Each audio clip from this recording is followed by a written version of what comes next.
আসসালামু আলাইকুম। দেশ ও দেশের বাইরে যে যেখান থেকে আমার ভিডিওটা দেখছেন, আশা করি আল্লাহর রহমতে সবাই ভালো আছেন। আলহামদুলিল্লাহ, আমিও ভালো আছি। আজকে যেহেতু রমজানের প্রথম দিন, তাই আমাদের সামর্থ্য মতো যেটুকু পারি সেই আয়োজনই করতেছি ইফতারের জন্য। বুটটা ধুয়ে আমি বসিয়ে দিলাম সিদ্ধ করার জন্য, আর ডাউলটা ধুয়ে নিলাম। নেওয়ার পরে আমরা যেহেতু চিনির শরবত খাই না, তাই এই যে আমার হাজবেন্ড একটা গুড়ের ডিমা নিয়ে এসেছে, এটা দিয়ে আমরা শরবত খাবো।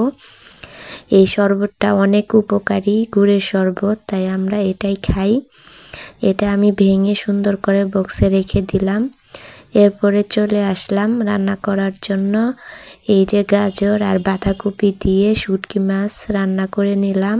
আর এই যে আমার চুলাটা দেখতে পাচ্ছেন, এই চুলাটা আমি অনেক শখ করে বানিয়েছিলাম। আর এই চুলাটায় এত জাল জ্বলে, অল্প খড়িতে অনেক রান্না হয়ে যায়।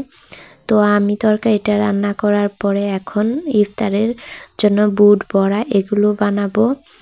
গরিব মানুষের আয়োজন অনেক অল্প করেই হয়, আর অনেক অল্প জিনিস দিয়েই শেষ হয়ে যায়। তো সেটাই আপনাদের সাথে শেয়ার করলাম। এই পৃথিবীতে তো অনেক ধরনের মানুষ আছে, গরিব, ধনী, মধ্যবিত্ত, যার যেরকম আয় সেই রকম ব্যয়। আমাদের সাধ্যের মধ্যে যেটুকু পারি সেটুকুই আমরা চেষ্টা করি ভালো থাকার জন্য। এই পৃথিবীতে সবাই চায় একটু ভালো থাকবে, ভালোভাবে বাস করবে, ভালো খাবে। রমজান নিয়ে অনেকের অনেক প্রস্তুতি, অনেকভাবে আগের থেকেই সব কিছু প্রস্তুত করে রাখে, কিন্তু আমাদের প্রস্তুতি নেওয়ার কিছু নেই। এই তো সাদামাটা জীবন, এই তো সাদামাটা খাওয়া দাওয়া, এভাবেই যদি দিন পার হয়। যেটুকুই আছে সেটুকুই আলহামদুলিল্লাহ। আল্লাহ তাআলা যদি এটুকুই আমাদের না দিত, আমরা কিভাবে থাকতাম, এটা চিন্তা করেই তো মাঝে মাঝে আমার অনেক খারাপ লাগে। তো যেটুকুই আমাদের রেজিকে মাপিয়েছে সেটুকুই আমরা পাবো, এটাই নির্দিষ্ট করা আছে হয়তোবা। যাই হোক, আমি এখন বুটটা তুলে এই যে বেগুনিগুলো ভাজছি।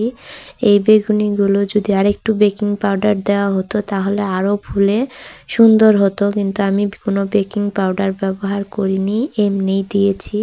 তাও আলহামদুলিল্লাহ, বলে না গরিবের সাথে আল্লাহ তাআলা আছেন।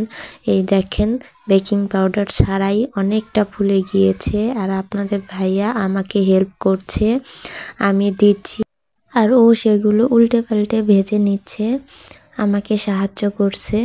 আল্লাহর রহমতে এই ছোট্ট জীবনে আরেকটা রমজান মাস পেয়েছি। আল্লাহ তাআলা তৌফিক দান করুন যেন পুরা রমজানটাই সুস্থ থেকে রোজাগুলো রাখতে পারি, এটুকুই আল্লাহর কাছে চাওয়া। আল্লাহ কাকে কতদিন বাঁচাবেন তা জানি না, তাই আরেকটা রমজান মাস পেয়ে আল্লাহর কাছে হাজার শুকরিয়া জানাচ্ছি। তো কথা বলতে বলতে আমার প্রায় বেগুনিগুলো ভাজা শেষ, কারণ আমরা মানুষই 3 জন। আর এই বেগুনি আমার ছেলে খুব পছন্দ করে, আর বাইরের কেনা বেগুনিও খেতেই পারে না। ও আমাকে বলে, আম্মু বাইরের বেগুনিগুলো একদম পানসে, কোনো কিছুই লাগে না, আমাকে বাড়িতেই বানিয়ে দাও। তাই আমি ওকে বাড়িতেই বানিয়ে দিই। আপনাদের সাথে কথা বলতে বলতে আমার বেগুনি প্রায় ভাজা শেষ।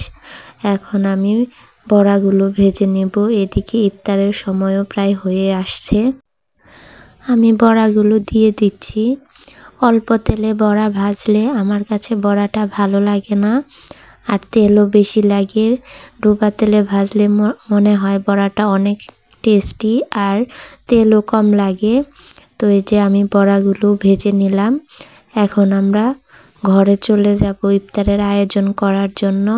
আল্লাহর রহমতে মাশাআল্লাহ, আমার ছেলেটা শরবত, ইফতারের জন্য প্রয়োজনীয় থাল, বাটি, পানি সমস্ত কিছু ওই আয়োজন করে। আমি শুধু এগুলো নিয়ে যাই, আর আমার হাজব্যান্ড এগুলো বাটিতে মাখে সবগুলো একসাথে, আর আমরা 3 জন এক বাটিতে ইফতার করি। আল্লাহর রহমতে এতেই আমি খুশি, আলহামদুলিল্লাহ। তো আমি যে বড়াটা ভেজে ভাতটা উঠিয়ে দিয়ে ঘরে যাব, এদিকে ভাতও হয়ে যাবে। কারণ চুলাটা এত জলদি যে ভাত বসিয়ে গেলে ভাত হয়ে যাবে, তাই ওর আব্বু বলল ভাতটা বসিয়েই যাও। আমি ভাতটা বসিয়ে দিয়ে তারপরে ঘরে যাচ্ছি। ওরা গিয়ে মুড়ি মাখা শুরু করে দিয়েছে। এই তো মুড়ি মাখছে, সব কিছু ভেঙে নিচ্ছে আমার ছেলে। আর এই যে আমি বলছিলাম যে আমরা গুড়ের শরবত খাই, গুড়গুলো মেশানো হয়েছিল।